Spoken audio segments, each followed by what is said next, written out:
everyone, kia ora tātou. Good to see you all here. And I too want to acknowledge Nigel and also Ifat who've put in so much effort to organise this here today, and thank you all for coming. And I'm standing here today with my cousin who lives in Wellington, and she's my tautoko. Let me just find my... So we've all come here today to make a stand for Israel. We are putting a stake in the ground. We are standing here today to stand and oppose the lies that we've been bombarded with for the last year. Lies from the media, lies from the government, lies from the Palestinian movement. Israel is fighting a war it didn't want, it didn't ask for, against a radical Islamist terrorist group that entered peaceful villages to slaughter people in cold blood, to rape, to murder, to behead, to burn people alive, to kidnap 240 hostages, and 100 of them are still held today, without being seen by anybody, without any humanitarian organisation coming to look after them. Whereas on the other side, the terrorists in Israel who are captured, they get humanitarian groups coming to see that they're being looked after. This is unfair, it's discrimination, and it's just disgusting, as Atia would say. The genocide accusation is a lie. Israel is doing all it can to protect civilian life. Israel makes sure that humanitarian supplies go into Gaza every day.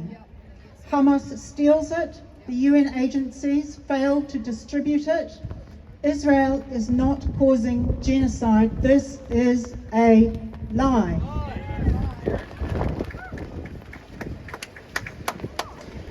All war is terrible and innocent lives are taken, sadly.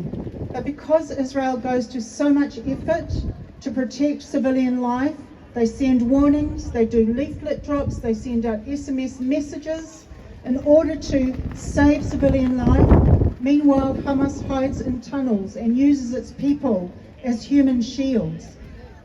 The accusation about genocide is a lie, and we must reject it, and we must speak up against it, and we need to keep saying it. It is a lie. In actual fact, the civilian to combatant casualty rate is about 2-1, and 9-1 is considered a pretty good rate, and that is what Israel is achieving, and that is unheard of in modern warfare. The genocide accusation is a lie.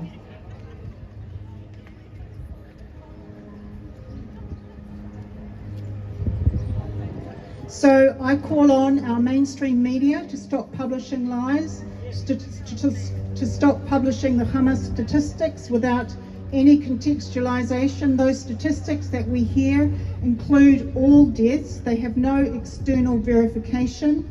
They include the terrorists who are killed. They include people who die naturally. They include people who are killed by misfired rockets. And so the media keeps publishing these statistics, and we need to stand against these lies. Now I have a message for Luxon. Prime Minister Luxon, we noticed you meeting with the Prime Minister of Qatar. Mr. Luxon, do you know that Qatar is the funder of Hamas? Yeah, right. Do you know that Qatar sheltered Hamas leaders in its luxury hotels in its country?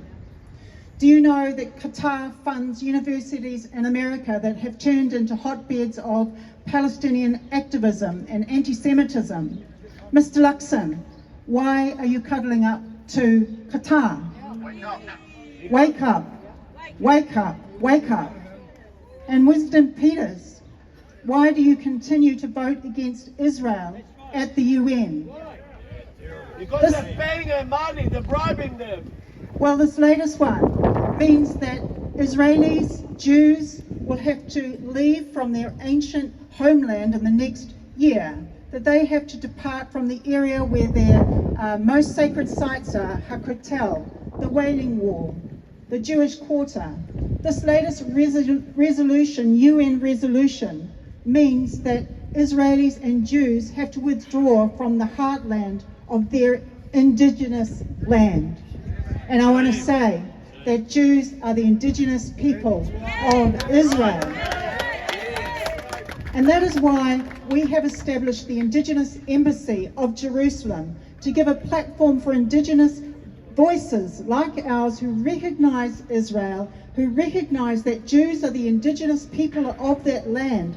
It is the land where their ancient culture developed. They've had 3,500 years of continuous presence in the land of Israel.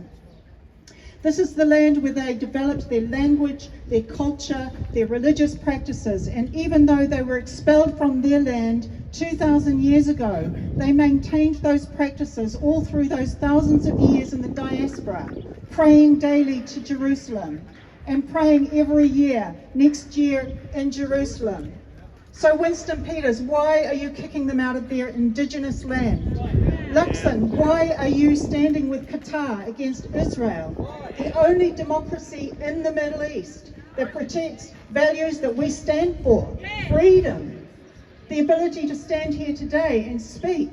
So we call on our leaders to turn away from this dark path that you are leading our country down.